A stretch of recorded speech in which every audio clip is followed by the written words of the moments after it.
Fala galera, tudo certo com vocês? Sejam muito bem-vindos ao canal Saber de Eletrônica. Meu muito obrigado a todos vocês que se inscreveram no canal, que deixa aquele like, que comenta abaixo aí nos vídeos e que compartilha nossos conteúdos. Muito obrigado aí pela participação de vocês no canal.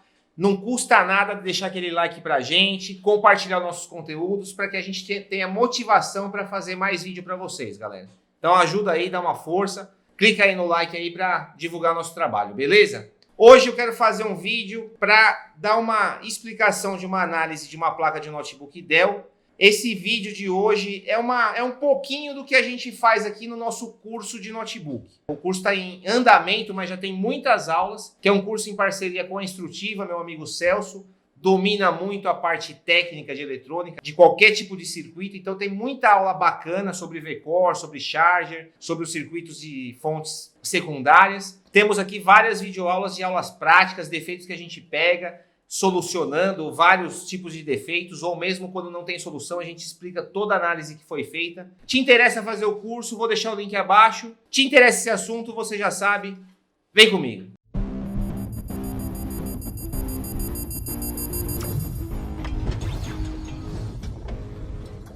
Pessoal, é o seguinte, essa placa aqui é de um notebook Dell. O modelo dessa placa é um DAJW8G-MB8C1, revisão C1. Essa placa aqui é de um notebook Ultrabook da Dell.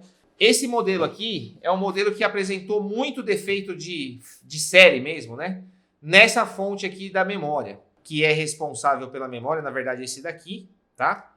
Então ele dá problema e afeta os MOSFETs, só que geralmente chega a tostar na placa. Não é o caso dessa, isso aqui é um outro defeito. O que estava acontecendo com essa placa? A gente conectava a fonte nela, não tinha tensão de 3 e 5 volts na placa, e aí é claro que nada ligava. Fazendo uma análise, a fonte de 3 volts estava com vários componentes em curto. Então a gente injetou tensão aqui na linha de 3 volts. Eu vou mostrar para vocês o tanto de componente que eu troquei dessa placa, tá? Ó, aqui para vocês terem uma ideia, ó, são os componentes que foram trocados da placa. Controlador do próprio 3 e 5 volts, então eu vou mostrar aqui para vocês, que foi esse carinha aqui, ó. Além dele, estava com problema aqui, ó, no chip de rede, num outro controlador, vários transistores aqui, vários MOSFETs, e também nos MOSFETs aqui de 3 e 5 volts, eles não estavam todos em curtos, tinha um apenas em curto, mas eu já troquei todos que eu tenho outras placas sucata dessa. Primeiramente, estava em curto, a gente foi injetando tensão, via o que esquentava e foi achando os componentes defeituosos. Tudo isso a gente fez a análise e conseguiu resolver. Mas o intuito desse vídeo hoje não é nem falar sobre isso que já foi reparado. É essa análise aqui que aconteceu pós isso. Mesmo depois que foi resolvido todo esse problema de curto, não apareceu os 3 e 5 volts. Então, que análise que foi feita? Vamos aqui no controlador de 3 e 5 volts, que é esse cara aqui, ó, o PU4. Então, eu vou pedir para a câmera chegar perto aqui, para vocês poderem estar acompanhando. Esse cara aqui, ó, é o PU4. Ele é o CI que vai gerar os 3 e 5 volts na placa, tá? Então, o que estava acontecendo aqui? Eu vou mostrar agora no esquema elétrico para vocês entenderem aqui o que a gente fez de análise no circuito, tá? Então, vou vir aqui no controlador. Então, aqui, pessoal, esse aqui é o CI, o modelo dele é um RT8223, tá? Esse CI, a gente tem até aqui uma sequência de start dele. Tudo isso aqui a gente explica no curso, como funciona, tá? E tem aqui o datasheet com todas as informações. Fazendo análise pelo próprio CI e acompanhando no esquema elétrico, a primeira coisa que a gente foi analisar aqui, se tinha alimentação no CI. Sem alimentação ele não vai funcionar. Então, pessoal, aqui a gente tem o VIN, né? Tensão de entrada, que chega aqui no pino 16 do CI. Os 19 volts estavam aqui, ok. Após os 19 volts, a gente tem que ter aqui o VREG3 e o VREG5, que são tensões lineares aqui desse CI, tá? Então a gente já falou muito sobre isso no curso, eu acredito que quem trabalha com notebook já deve entender bem desse circuito. Mas aqui é assim, se alimentou com 19 volts, vai gerar 3 volts aqui nessa linha do VREG3 e 5 volts na linha do VREG5. Até aqui a gente tinha esses 3 e 5 volts aqui. O problema é que a gente não tinha 3 volts nem no botão de power, nem nos terminais da bateria, nem na BIOS, em lugar nenhum na placa. Então assim, essa primeira etapa do CI estava funcionando corretamente, só que aí a gente tem que fazer o restante da análise para saber por que ele não está funcionando, o restante, né, do CI, porque ele tem essa tensão de 3,5 volts aqui, só que também ele tem que gerar uma tensão de 3,5 volts aqui nas fontes chaveadas, que vai ser na PL9, tá? Aqui e aqui na PL10. Então, nesses pontos, pessoal, a gente vai ter 3 volts aqui e 5 volts aqui, certo? Se a gente tem o VREG3 e o VREG5, o que a gente foi ver? Foi ver se estava com a habilitação das entripes. Por quê? Se é a habilitação das entripes, eu também não vou ter os 3,5 volts. Antes disso, a gente tem que conferir também o pino 13, tá? O pino 13 é o enable desse CI, só que o enable ele vinha do VIN. Como tinha VIN aqui, também tinha VIN aqui. Aqui tem um divisor resistivo, né? Um resistor de 660K com um de 330K. Então aqui você tem uma tensão média referente aqui ao divisor resistivo, tá? Então aqui estava ok, não estava liberando o Power Good, então o Power Good aqui estava zero, não tinha. E as entripes, pessoal, estava zero. Então a gente não tinha tensão na entripe aqui. Aqui a entripe a gente tem que ter uma média aí de 1,5, 2 volts nas entripes aqui. 1 volt, 1 volt e meio. Aí depende de cada circuito, tá? Mas a gente estava com 0 volts, não tinha nada, tanto na entripe 1 como na entripe 2. Então, a gente já sabe que o problema era isso aqui. Então, analisando esse circuito das entripes, como que ele funciona aqui? Ó? Então, se eu não tenho esse sinal aqui, aqui eu tenho esses 3 volts vindo daqui. Esse sinal não tem, eu tenho esse CI aqui com uma chave aberta, e aí esses 3 volts vai chegar aqui. Esse 3 volts chegando aqui vai saturar esse MOSFET. Saturando esse MOSFET vai deixar as entripes aqui com zero.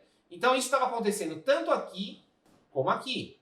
Aqui eu não tinha essa tensão, aqui estava zero, esse transistor estava em corte, e aqui eu tenho os 3,3 volts, que vinha aqui chavear esse MOSFET, saturava ele, óbvio. Os dois aqui estavam com zero. Bom, fomos então buscar a origem aqui da onde vem esses sinais. Então, eu vou voltar aqui no esquema e vou copiar aqui para vocês entenderem o que foi feito. Eu vim aqui, peguei aqui ó, o 3.3 RTC LDO, Ctrl+C, Ctrl+V. Então aqui eu já sei ó, que ele está bem na sequência de start da placa. Ele já está bem na sequência aqui. Depois que eu tenho a fonte aqui, ó, ele já é o próximo sinal. Então, eu vou continuar a aferição. Então, aqui, ó, eu tenho o RTC cell, que é a tensão da bateria da placa, da bateria do CMOS, ou esse 3,3 que é gerado no próprio CI, tá? Então, só que ele não é gerado aqui. Aqui ele só está aqui, né? Ele não é gerado aqui. A gente tem que procurar onde que ele é gerado. Então, aqui também, ó, ele está aqui, só que ele não é gerado aqui. Vamos continuar. Aqui sim, ó.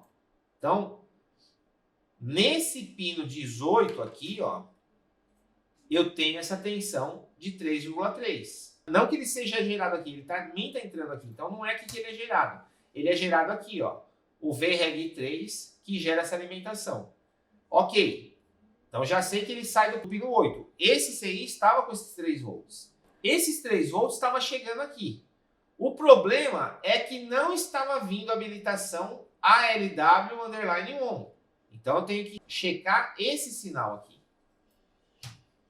Então, checando o sinal, eu estou vendo que ele é um sinal que habilita os 3,5 volts aqui, tá? Vamos procurar na placa a origem dele. E aí, aqui eu sei que no Super I/O, né, tá vendo aqui, ó, IT8528, tá? Ele tá aqui, ó. Ó aqui o sinal. Aqui é a origem dele, ó. Então, é o Super I/O que deixa isso aqui em nível alto ou nível baixo, tá? E aí, ele vem nesse circuito aqui, que aqui é o circuito do quê, pessoal? Esse circuito aqui, ó, chega aquela alimentação do próprio regulador que a gente acabou de ver, vai vir aqui, vai saturar esse MOSFET se esse MOSFET aqui não estiver saturado, que é o sinal que a gente não estava encontrando na placa. Esse ALW_ON a gente não tinha, porque ele também vem lá do Super I/O. Então estava 0 aqui. Além disso, eu percebi que o Super I/O não tinha alimentação nenhuma. Por que ele não tinha alimentação nenhuma? Porque a tensão do Super I/O é esses 3,3 ALW aqui, ó. E essa tensão só vai ser habilitada se eu tiver o N-trip, tá? Então, assim, como esse sinal vem do Super I/O e o Super I/O não estava sendo alimentado, é natural que eu não tenha 3 volts na saída, tá? Então, o Super I/O não estava sendo alimentado porque esse ALW_ON não estava indo para o Super I/O para poder liberar ou não esse sinal. Então, o problema não estava aí. Então, continuamos a análise, né? E aí, fui acompanhando o circuito. Ctrl C, Ctrl V. Então, continuamos aqui no circuito. Então, eu vou localizar aqui agora. Ó. Então, vem aqui do Super I/O, entra aqui esse sinal, passa por esse circuito, que esse circuito aqui, ó, tem uma sacada muito bacana, muito interessante. Então, aqui, pessoal, eu fiz o circuito, coloquei as tensões no circuito, né? Deixei ele bem resumido para a gente poder fazer análise e entender o que está acontecendo aqui na placa, né? Onde está o problema. Então, esse circuito aqui, ó, a gente tem aqui esses 3,3 volts RTC, a gente tem ele na placa porque ele é a tensão que sai do controlador PWM de 3,5 volts, aquela tensão linear, tá? Então, os 3,3 volts está chegando aqui. Aqui embaixo eu tenho 0,3, ou seja, para eu ter 0,3 aqui, esse MOSFET deve estar quase completamente saturado, ou esse aqui, ou alguma outra coisa no circuito. Então, esse MOSFET aqui, ó, ele está em corte, porque eu tenho 0 volts aqui. Esse aqui também está em corte, que eu tenho 0 volts aqui. Ou seja, por que eu tenho 0,3 volts aqui? Porque esse circuito aqui, ó, tem essa nomenclatura LET. E esse LET, ele vem nesse circuito aqui, ó. E esse circuito aqui, ele está ligado nessa parte que tem esse sinal USB Charger Detect, que ele está ligado no terra, tá? Analisando o circuito todo, eu vi que ele está em nível baixo porque não chega a tensão de 5 volts nele. Como não chega a habilitação de 5 volts nesse circuito, ele joga isso aqui para nível baixo. Se isso aqui está em nível baixo 0, né? Está no terra, a tensão máxima que eu vou ter aqui é 0,3, 0,4 volts. Por quê? Porque é a polarização do diodo. É a junção aqui do diodo, tá? Então, como eu tenho 3,3 volts aqui, tenho esse resistor aqui, aqui eu só tenho 0,3 por causa da polarização do diodo. O que me faz o quê? Chegar até aqui, ó, aqui o 3,3 volts ALW, que é o chaveado, né, que é o que deveria estar sempre ligado na placa, ele está com 0, porque a fonte não está habilitada. Então aqui no botão power eu tenho 0 e aqui também, ó, tá vindo 0,3, só que aqui, como tem o diodo, eu tenho 0 volts no botão power, tá? Esse MOSFET aqui está em corte. Esse MOSFET estando em corte, eu deveria ter o quê? Os 3,3 volts aqui. Só que, qual a tensão que eu tenho aqui? 0. Quando eu fui na placa medir, eu descobri por que aqui eu tenho 0 volts. Porque eu poderia estar com um curto nesse MOSFET aqui, né? Se eu tivesse um curto aqui, eu teria 0 volts mesmo. Porque aqui ele não está sendo polarizado. Ou poderia estar com problema nesse resistor. Poderia estar aberto o resistor, né? Se o resistor tivesse aberto aqui é uma chave aberta, não teria tensão aqui. Quando eu cheguei na placa, realmente o resistor ele não estava na placa. Vou mostrar aqui para vocês no vídeo. Ele foi removido da placa, forçadamente, né? E aí, justificando aí o porquê que a gente não tem essa alimentação, tá? Então, um resistor, veja o trabalho que ele dá, o problema que ele pode ocasionar na placa, fazendo com que a placa não ligue absolutamente nada. Então aqui, pessoal, vou pedir para filmar, chegar bem perto com a câmera aqui, ó. Então aqui, pessoal, eu tenho o PQ12 e o PQ13, aqui o PQ14 e o PQ15.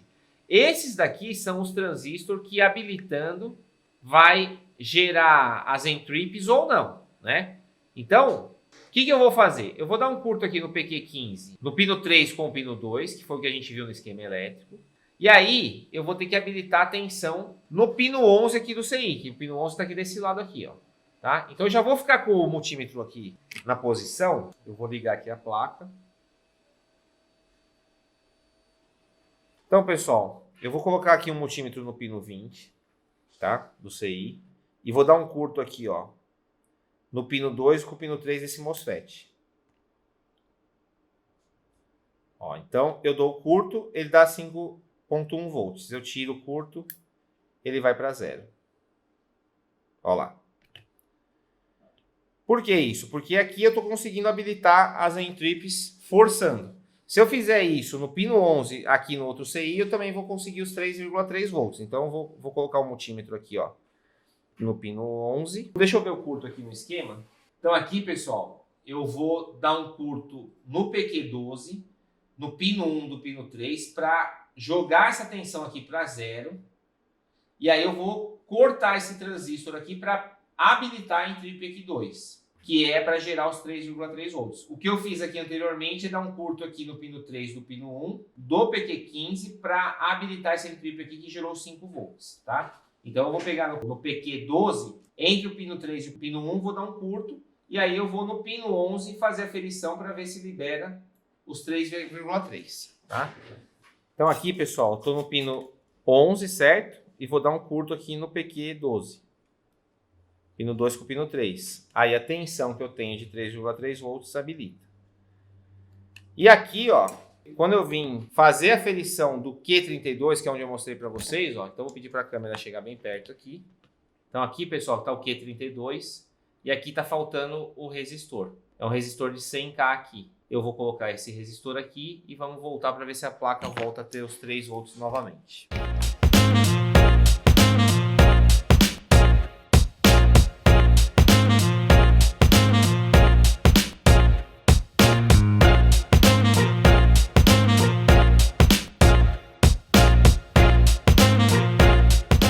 Então, pessoal, é o seguinte, troquei aqui o resistor, coloquei, na verdade, o resistor no lugar onde a gente não tinha o resistor. E como nem tudo é tão fácil na vida, né? O que aconteceu? A placa gerou uma tensão, só que não foi a tensão que deveria ter gerado. Então, eu fiz uma nova análise aqui para poder identificar onde está o defeito. Então, vou mostrar para vocês aqui no esquema o que aconteceu. Então, aqui, pessoal, o que aconteceu? Nesse sinal ALW-ON, a gente deveria ter 3,3 volts para saturar esse MOSFET aqui, né? E cortar esse para liberar esses 3,3 volts aqui. Aqui, o que aconteceu? A gente estava com uma tensão de 0,5 volts. Ou seja, 0,5 volts aqui justifica eu ter um problema nessa linha. Então, a gente foi seguir essa linha para ver o que estava acontecendo. Então, eu coloquei o sinal aqui, ó, e fui pesquisar. Continuando aqui, né? 3,3 ALW-ON, que não é o mesmo sinal. O sinal chega aqui, né? Nesse MOSFET que vai habilitar as entrips. Então, continuando aqui no esquema, pessoal, o que eu vi? Que o sinal vem do Super I/O. Então, esse sinal aqui, ó, ele está no pino 83 aqui do Super I/O, que é o ALW-ON. Como ele não está sendo ligado em mais nada, ele vai direto do Super I/O para cá. Eu poderia estar com problema nesse MOSFET aqui ou no Super I/O. O MOSFET tá bom, porque foi trocado. Então, só me restou a alternativa do Super I/O mesmo. Então, pessoal, na placa a gente fez a substituição do Super I/O. Tá aqui o Super I/O que foi trocado, tá? E aqui foi colocado o Super I/O de outra placa. E agora sim a gente vai ligar a placa para ver se normalizou aqui a tensão. Então, eu vou colocar aqui o negativo na placa, o positivo.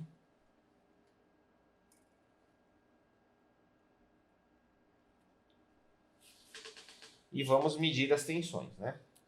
A tensão na bobina de 3 volts, já vi que subiu os 3,3 aqui e subiu 5 volts aqui. Aqui o botão Power, a tensão vem nesse jumper aqui, ó. Então se eu medir aqui, eu tenho que ter os 3,3 volts também. Então eu vou agora dar um curto aqui na placa, no botão Power. Vocês vão ver aqui na fonte que a placa vai ligar. Então acendeu o LED aqui, aqui na fonte está 0,45, porque a placa está sem memória, sem nada. Então agora vai para teste mesmo, para ver se a placa está funcionando tudo. Então, pessoal, o que eu queria mostrar para vocês era isso, né? Agora a placa vai para teste, para ver se está tudo funcionando direitinho. Mas você vê que o problema, né? Tinha vários curtos na placa, a gente resolveu e depois, por causa de um resistor faltando na placa, a placa não ligava absolutamente nada. E assim, na inspeção visual, é bem complicado você achar esse tipo de problema, porque o resistor é um componente muito pequeno. Então, olhando assim, ó, não é sempre que você consegue localizar, mas como você, fazendo a análise e medindo ponto a ponto até você chegar no problema, a gente conseguiu localizar por causa disso. Então, aí espero que vocês tenham gostado da explicação, espero que tenha agregado valor aí no conhecimento de vocês. Um grande abraço, nos vemos nas próximas videoaulas, valeu!